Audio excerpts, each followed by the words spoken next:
Joining us on the Guadalupe Radio Network is a native Houstonian, a graduate of the University of St. Thomas, and a member of the Legionaries of Christ. It's Father John Bullock, who's also going to be speaking at an upcoming conference. It's called the Agape Congress, which is going to be held at Prince of Peace Catholic Church. Father John, thanks so much for coming on the program. We really appreciate your being here. I'm glad to be here. Thank you for inviting me, Wyatt. I want to ask you all about the topic that you're going to be talking about with the Agape Congress. But first, I want to learn a little bit about you. I mentioned you're a native Houstonian, but you're a member of this religious order, the Legionaries of Christ. For people who are unfamiliar, tell me a little bit about the group. Well, the Legionaries of Christ was founded in 1941 in Mexico, and then it developed working with lay people, schools, various institutions, the mission being to form lay leaders in the church at the service of the church. So to kind of accompany and invest in their spiritual growth so that they in turn will be apostles according to their gifts, talents, and opportunities, right? According to the calling of the Holy Spirit. We would also be known, unfortunately, for the scandal of our founder. He was leading a double life that we didn't find out until after his death. The church has, as a good mother does, has accompanied us through that renewal process, which was launched by Pope Benedict, which was actually several years, which culminated in a renewing of our constitutions and the congregation itself. And so thanks be to God, thanks to that maternal care of the church, thanks to a lot of hard work by a lot of people within and outside the Legion helping us, I think we're in a very good place, thanks be to God. And thank goodness we have so many people who are devout Catholics across the country who have been praying for both you as individual priests, but also as an organization as well. I know there are so many good priests here in our area, the greater Houston area, because you guys with the Legionaries of Christ have an office or a place where you are staying in Spring, Texas. I know I've seen you guys about. I've seen Father Nathaniel Haslam, of course. Father David Parker plays the basketball game, the priest versus seminaries basketball game. It seems as though you guys really try to get out and about and into the community. Tell me why that's so important. Well, I mean, wherever you're going to live, you want to be a part of the local church, right? It's you can't live universal church abstractly, right? You are where God sends you, supposed to contribute. And what's actually interesting now with our presence in Houston, yes, we do have a house in the Spring area. It's our residence. We are currently 8 priests residing in, and working in the Archdiocese. And we have recently, one of our men has been named pastor of St. Patrick's Parish, really close to the intersection of the northern part of the Loop 610 and the 45, right in that area. And that's been in effect since last July. Father Jorge Martinez, he is the current pastor at St. Patrick's and remains a member of our community, obviously. Very good. Well, I know that with the the shortage of priests, there's always that need there for the work that you guys do. So tell me a little bit more about the mission then. What do you think of as the mission or the calling of what you as priests, as Legionaries of Christ, are here in Houston to do? And how do you begin to measure whether or not you're successful in that, so to speak? Tougher question than it seems, but fair. Again, I reiterate, we consider ourselves as part of a larger family of the Regnum Christi spiritual family. So while the Legionaries of Christ specifically pertain to the religious priests in the congregation of Legionaries of Christ, we as the Legionaries of Christ consider ourselves a member of the broader spiritual family of Regnum Christi, of which we have consecrated women. There's a community of consecrated women who live in community, take vows of poverty, chastity, and obedience, right?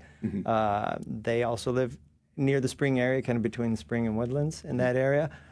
And, but most of the members of Regnum Christi are married, have children, and the like, right, are fully lay members. And so our task is to work with and through them to, again, so that they personally deepen their spiritual formation, so that they in turn live as apostles. And so a lot of what we do in the day-to-day as legionaries would be kind of, if you will, weekend retreats, silent retreats, Ignatian spiritual exercises, small formation groups, various conferences, such as Agape, accompanying small groups.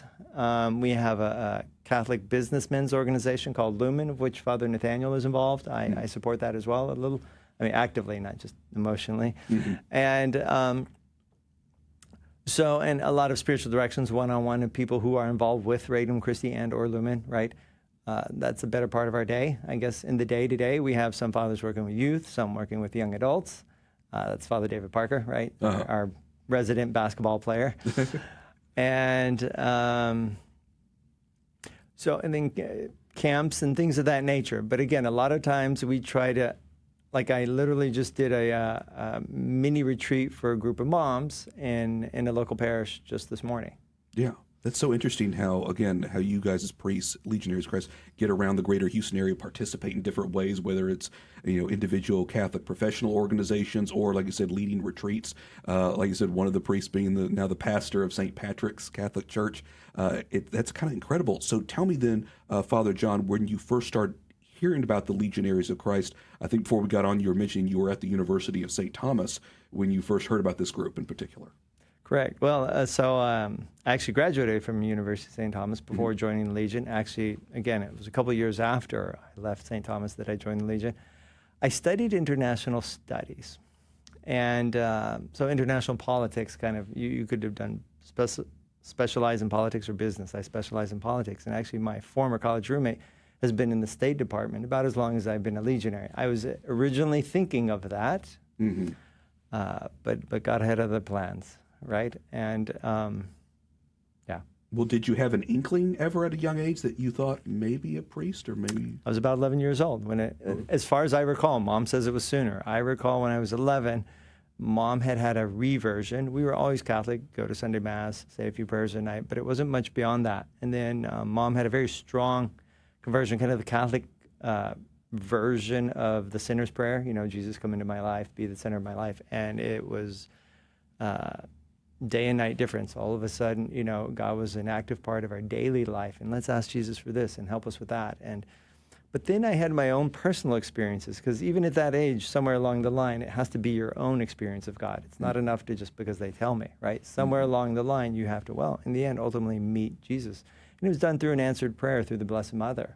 I was concerned about something, again, about 11 years old at the time. The problem wasn't big per se, but it was to me. Yeah. Mom says, well, let's go to the parish. They have the rosary there, a pilgrim statue, and ask Mary for help.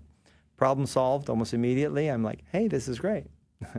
Very utilitarian little American that I was. And so now you think you got to do more of this, right? And she says, do you want, she asked me, it was interesting, Mom asked, do you want to pray the rosary daily? And I'm like, sure. And she struck while the iron was hot, right? Excuse me. And I'd say it was, and we would pray the rosary daily. And again, I don't want people to get a false impression that, sometimes you would doze off and, she'd wake you up or whatever, or we'd talk between mysteries, but we prayed. We did pray. And I'd say it was about give or take, at least the best of my recollection, about a month or so later after we began to regularly pray that it was just kind of in the background there. Priest. But you didn't really explore that too much, like I say, until you graduated from the University of St. Thomas, and then? Not much, correct. I actually, there were a couple of attempts. I even looked into the diocese for a bit. It just providentially didn't seem to be a fit. Okay. A couple of congregations that I visited, and, a very keen sense of not here, not yet, but still yes, a priest. Okay. And then when, I would, ask any married person, how did you know that she was the one, or he was the one, I guess I should say. I think God just lets us know, right? And so when I met the Legion, and sure, you create in your head the list, what am I looking for, what kind of congregation, what kind of qualities, what kind of mission, or what kind of, right? And as I kind of internally made my list and met the Legion, you're like, oh my goodness, this just really clicks. Visited during the whole Easter Triduum at the time, and there was just several things. Joyful, young, enthusiastic men who love Jesus Christ. But we were also just normal guys, but guys willing to give their life to Christ, and that inspired. Here I am. Normally when I ask about vocation stories, somewhere along the line somebody asks, have you ever considered being a priest? Did you get that question a lot, if ever? I'm sure I did, but I don't remember an external verbal invitation from someone having a dramatic interior effect. It was, I think I'm a little too stubborn for that. And, I think sometimes people even wonder, so did you do it for Mom, right? Did Mom push, right? Because obviously Mom's a big influence in life. Yeah. And my kind of faith deepening followed very much on the heels or the coattails of Mom's. And so obviously there's a huge influence, but she was always very careful and very respectful of not pushing the matter. And I don't think I would have responded well anyway. Mm-hmm. And so it was very much, there were externals that helped my faith, mm-hmm. but the priesthood was, to the best of my recollection, mostly an internal journey. Yeah. Internally driven. I mean, obviously it's the Holy Spirit, right? It's not. But it mm-hmm. wasn't so much conversations that people would have externally. Yeah. So a lot of prayer, a lot of discernment there. Well, I guess that's good and that's proper in that sense, because it takes a while to really talk to God, not to just rush into being a priest, but really figure out what he wants for you in your life. What were the values that the Legionnaires of Christ had that you're like, okay, this is matching up with more of what I'm looking for right. than maybe what right. in the past you come across? Well, just one last thought on the discernment process and taking a while. I mean, when you're 11, there wasn't in Houston any minor seminary, anything of that nature. Right. I didn't know even the Legion existed or their minor seminary, which we call Apostolic School. So at that age, you're just like, well, someday when I'm old, when I'm, right. when it's time, I'll join the seminary and do whatever. But it was interesting because I always had like, oh, maybe I'll be a doctor or a priest. And then the doctor would fade away. Oh, maybe I'll be a pilot or a priest. And this one was actually serious. Maybe I'll be a professional cyclist, like Tour de France. That was my dream. Mm-hmm. I actually wrote and published a book. This is the last time I was on the radio. It was to promote the book, A Cyclist's Spirituality. So I'm still, to this day, an enthusiastic cyclist. Mm-hmm. And or a priest. And something would always happen to the first one, that it would kind of fade out of the scene. And I noticed one day, I was like, oh, this or a priest, pretty persistent. Right.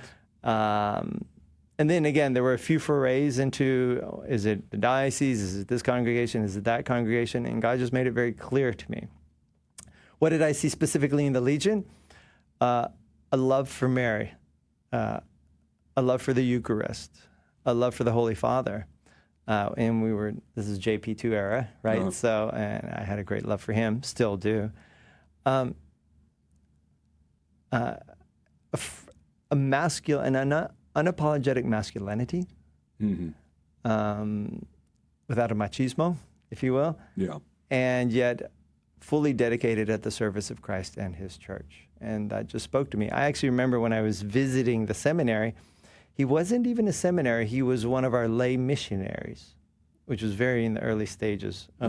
You can have that. Sometimes we'll have Regnum Christi young adults who give a year or two as missionaries, right? Mm-hmm. They'll either live with the Legionnaries, the young men, or the young women with the consecrated women, and they will dedicate a year of their lives to mission work. And so I met one of the early versions of a young man, of a missionary, and we were chit-chatting outside the seminary, and it was my first visit. And then someone came up to him and says, hey, we got to go now. And he had no idea that was going to happen. He's like, guys, got to go, mission calls. And he left. And I remember thinking, cool. Like, that impressed me. I'm ready to go where God needs me when he needs me, especially to a young man. Drop everything and go, right? But even to this day, that still excites me. Yeah. We all pray that if God calls us, we'd be able to drop everything and go like the apostles. So then... tell me a little bit about, in addition to that, like you say, you do speaking events here, Father John, in town. You got one coming up for the Agape Congress. You're going to be speaking at Prince of Peace on June 14th. And I like this topic. You're going to have sort of a breakout speaker session where the topic is, what does it mean to live in a society confused about truth? And I really like this when I read it. I was learning about the Agape Congress for this year, Father John, because I feel like we are very confused in this day and age, our society. What is truth? How do we define what is good, beautiful, and true? And even some basic questions in our society we seem to be unable to answer. How do you think about that question, and how do we begin to explain, as you're going to be doing, how do we begin to address that in a world where, as I often say on this program, we're very busy. We've got busy lives, a lot of distractions. Right. Great question. A few thoughts. First one is a little history. So for many of my years as a priest, again, I've been a priest it will be 23 years in December. For many years, I was a campus minister, either pretty close to full-time or very part-time, but in contact with college students. Both times, 2 different universities, both of them state universities. One in California and the other one in northern Kentucky, right next to Cincinnati. And particularly in California, I joke, I still have the faith, right? That just very, very secular as you would expect, and maybe even in the cutting front. And this was a few years back already. And what I noticed is, what I kept getting the impression again and again and again, was what the students really needed is to be able to answer the frequently posed secular questions. It was not never, but it was rare that it was the whole Protestant Catholic debate. It was more, well, how do you know there's a God in the first place? How can you know truth? Or all religions the same? You do you. And so that was very, very present already, and we're going on, that was 12 years ago, give or take, when I was, or even more when I started, so about 15, 20. And but that was already there. This is nothing new. And so in part, I saw my ministry, I was providing sacraments, so Mass and confession and some spiritual directions, and we would do mission trips and retreats and kind of the standard fare you would expect. But I would also do an apologetics group, which was near and dear to my heart, or just sometimes in the homilies or talks I would otherwise give, or sometimes create seminars to address specifically the issues that, again, secular society would raise, pro-life issues, issues on feminism, issues on masculinity, issues on family, issues on, but again, can I even know truth, right? So when Pope Benedict was named Pope Benedict, actually immediately before he's named Pope Benedict, at his homily, just before the conclave, he says, this is the issue that the church is facing, and it was relativism. He says, if man can't even know truth at all, how are they supposed to know Jesus Christ as the one true God, right? So if you don't address this, it's kind of like just snipping at the leaves of the weeds. No, you got to get them by the roots. Otherwise, we're just kind of missing the fundamental issue here. So I would always go, and I remember actually asking another legionary who was older than me and had a lot of experience, actually on the radio, Radio Guadalupe in Los Angeles. Okay. But they're a Spanish-speaking radio station. So one of the fathers, I asked him, I said, Father, okay, I obviously want to be faithful to the church in my communication to the students, but if I start with, okay, same-sex marriage is not allowed, and they shut down, what do I achieve? Yeah. I'll feel good that, okay, I stood firm, and yet I can't compromise, so what do I do? And he said, go to the principles. Go to the principles.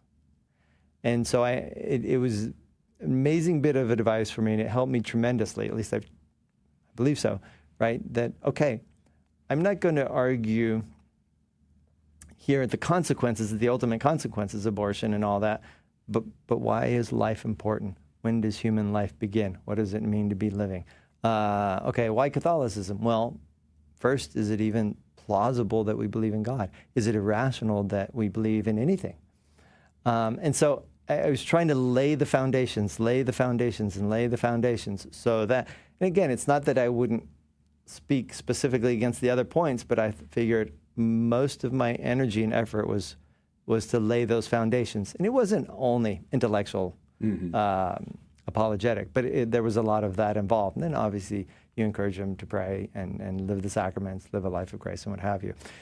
And so all that experience has just reverberated a lot in me, and I'm still very aware of that topic. And so when opportunities arise and people say, Father, could you speak on this? I'm happy to. Yeah.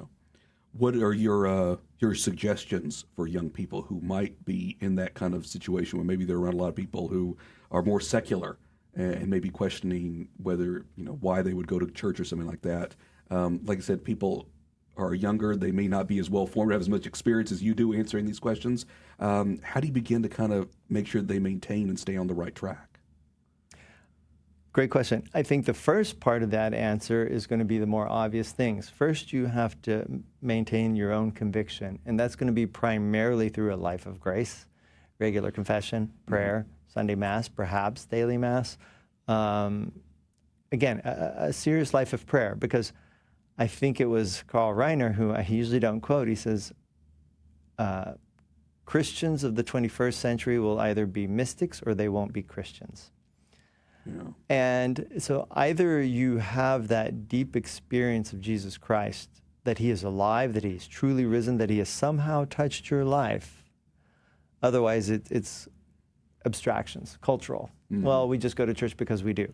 So that's the primary piece of the puzzle. And even, we can never forget that, even when we're talking about apologetics. So start there, and they solidify their convictions primarily through a healthy prayer life. But, and there's always going to be that, is you must also simultaneously study Catholic sources as to what the church says in regards to these questions. I can go to the New York Times and see what they say, but you probably won't get an answer aligned with the Catholic faith. So what does the church say? And so the catechism, good sources, there are good podcasts out there, good websites, Catholic Answers, what have you, the radio station, for example. There's so many good Catholic resources out there now. I think one of the most popular apps now is, Hallow. And so it goes on and on. So you have to do both. I think the third ingredient, I would say, and this is to conversing about the subject per se, is be a part of the broader Catholic community. You're not supposed to go it alone. You're not supposed to go it in isolation. You're not supposed to be the only Catholic in a sea of skeptics. That would be very hard to sustain for anyone. So you have to first be very nourished. Right, and that's where the conviction and the solidity in your faith is going to come from.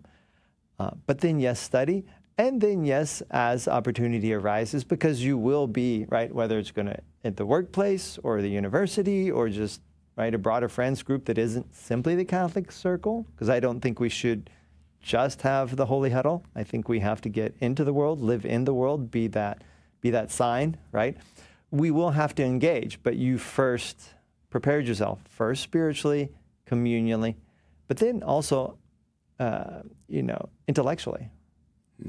Now, what I also recommend, there are certain cheat sheets. Now, you can read a book, and I encourage reading, or audiobooks, what have you, on, whether it's Peter Kreeft or, a good apologetics book or a good philosophy book on how we can know truth, how we know truth is objective and all that. Or you could start with, again, a good podcast, radio program, a 1 or 2 page article from Catholic Answers that kind of summarizes it. At least you get the minimal. Right. It'll kind of resonate. Yeah. And then you can be, I would encourage the reading of the books. Some people, I talked to a young woman the other day, just randomly in a coffee shop, and about the faith, and she says, oh, well, I'm kind of ADHD, so I don't read much. I was like, oof.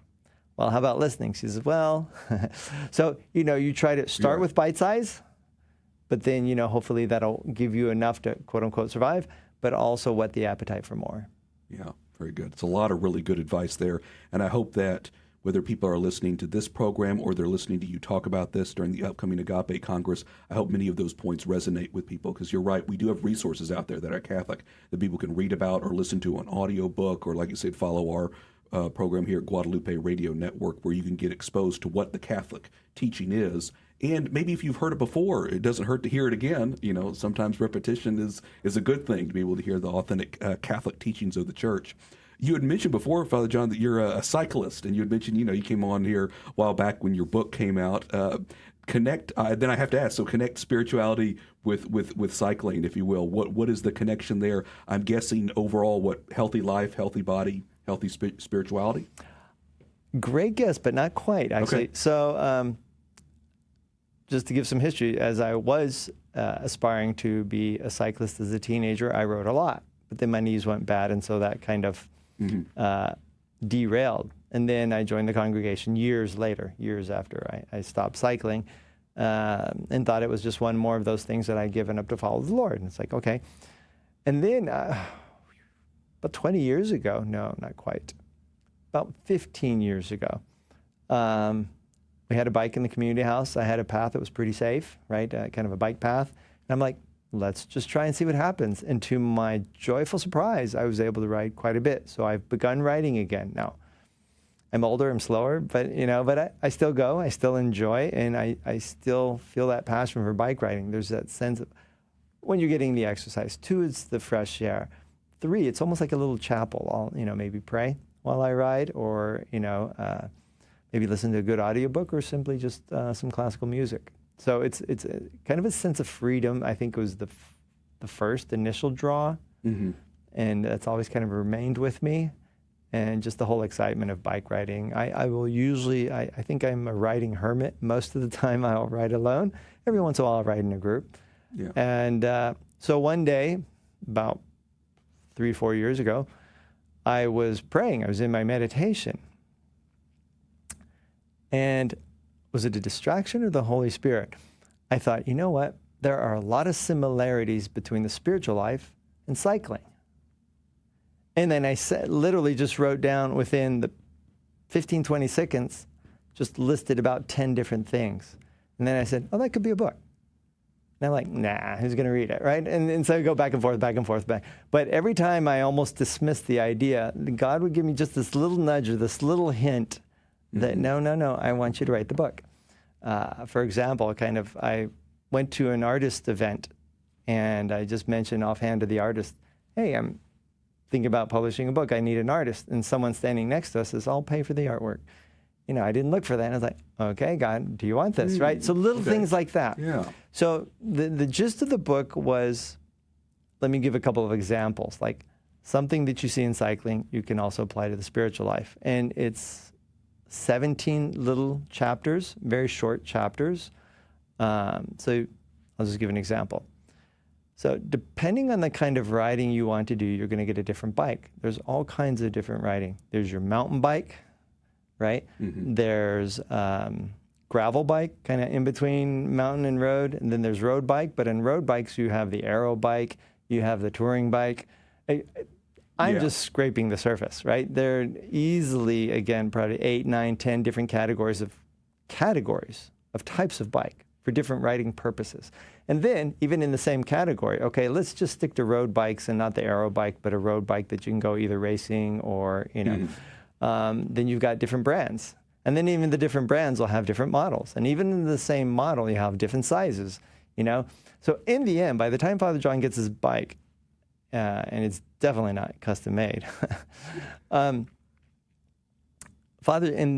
even if it's off the shelf, and obviously theoretically there are hundreds of the exact same specs, right? Mm-hmm. My seat's going to go higher than the next person's, and the handlebars will be adjusted. In the end, each bike is going to be unique to the individual. Okay. So I describe that at length, a couple paragraphs. And then I say, okay, similarly, each vocation is unique. Mm-hmm. And then I say, okay, yes, there's some broad categories. You've got married life. You've got diocesan priesthood, you've got consecrated life, and then obviously within the consecrated life, you've got a plethora of choices. I said, but even if you join the Legionaries of Christ, even if you're a man and you join the Legionaries of Christ, just meet 3 or 4 different legionaries. They'll have different missions, different personalities. So each vocation is singular and unique. And when asked, Pope Benedict responded, when asked the question, how many ways are there in communicating with God? He says, as many as there are individuals. Mm-hmm. And then I close with a short gospel reflection regarding the vocation, and then a couple questions, next chapter. Just to give one more brief example, I'll be faster. Drafting is a big part, right? Drafting is when you ride behind another rider, he's blocking the wind, and so you're saving energy, up to about 30%. Mm-hmm. And so that's a big part of bike racing, is the whole drafting and the dynamics on the teams. And they get the team captain to preserve his energy by drafting off of the other members. So when crunch time comes, he can go win the race, so to speak. So I explain all that. Or when you're riding in a group, you just can go further faster because of the drafting dynamics, right? Mm-hmm. As opposed to riding fully on your own. So what you usually would do is, if you're riding as a group, you're going to take turns at the front. Otherwise, the person gets tired sooner, because he's expending about 30% more energy. Mm-hmm. So too in the spiritual life, when you're journeying, you should journey together with others. There'll be times when you will be stronger and need to help others. And so you will pull, is the term, when you're at the front of the bike riding. But you also have to be humble enough to know when you need others to pull you. Yeah. And so on. So the chapters take an example from cycling, explain the dynamic in cycling, and then show the parallel in the faith. Yeah, so. Very good. Yeah, a good reminder that God has a unique vocation for all of us, and that we're all unique individuals made in the image and likeness of God, and that He has a plan for us, and that if we continue in prayer with Him, like you're talking about, whether it's meditation, deep prayer, or getting out and getting some exercise and experiencing the fresh air, we know that God's always present there and always calling us for life for Him. So I really like that. So I appreciate, Father John, you sort of unpacking the similarities there, because you're right. At first, cycling and spirituality may be kind of off-putting to people, but you're right. There are a lot. Now that I started to think about it a little bit more, and certainly with all the different diverse kinds of prayer as well. So that's great. Last question I want to ask you, Father John, is just advice in general to people about finding that vocation. I know there may be young people that you talk to who may feel lost, don't know exactly where God is leading them. What's your best advice about what steps to take? Great question. The first thing I would say is focus on Jesus Christ Himself and your relationship with Jesus Christ, because He's the one that calls. And so you have to first know Him, learn how to listen, how to even hear Him. And then as you are developing that relationship and learning to kind of discover His voice and His messages and the way He communicates with you, and as He prepares your heart, regardless of what your vocation ends up being, every Catholic, every Christian, as we draw closer to Christ, the desire should grow more and more to do only what pleases Him, to do only more and more that which He would do. Right? That's the foundation which we cannot prescind. Right? We have to start there. So, and in drawing closer to Him and loving Him more and getting to know Him more, and then sharing the desires of His heart. He sees people abandoned and confused. Right? Lord, what can I do? Right? So that relationship should create an awakening that I too want to serve with Him, regardless of how. Right? That's the starting point. And then it should get to a point where, Lord, where would you have me serve? Now, if someone thinks possibly, right, okay, well, should I be a priest? Should I be a nun? Right? What should I do? If that's starting to bounce around and it seems that, okay, this might be from God, it's not just a passing thought, but there seems to echo somewhat consistently, especially that's a pretty good thing. It's not a guarantee, but it's like, well, I should look at it if this isn't simply a passing thought, but it's kind of been there a while. A couple of thoughts. First, keep up your prayer life. Secondly, and ideally, some kind of spiritual director that can help you, but someone who teaches according to the faith, right, and who has wisdom and can guide you, right? And then, if it's a specific congregation or the diocese, or if it's a young woman, again, a religious congregation or consecrated women, like in Regnum Christi, to visit. And common suggestion I often make is, a first visit is not signing the dotted line.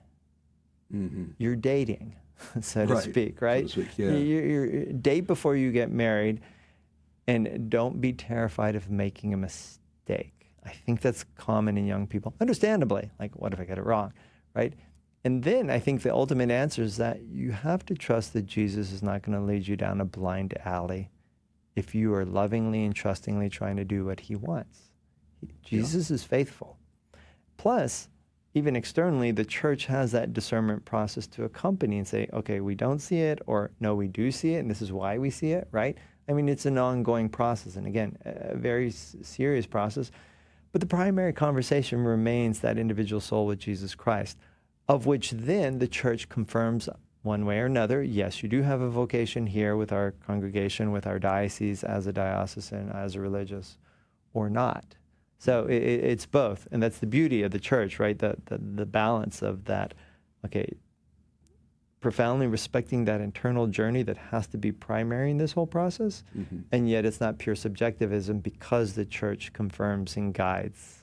Yeah. All right, so you need a good spiritual guide, or at the very least a good confessor gets to know you, right? And then you start knocking on those doors to see where you think God might be calling you. Yeah. Yeah, very good. A lot of really good advice there, and we're very blessed here in this archdiocese to have so many resources like that, an Office of Vocations.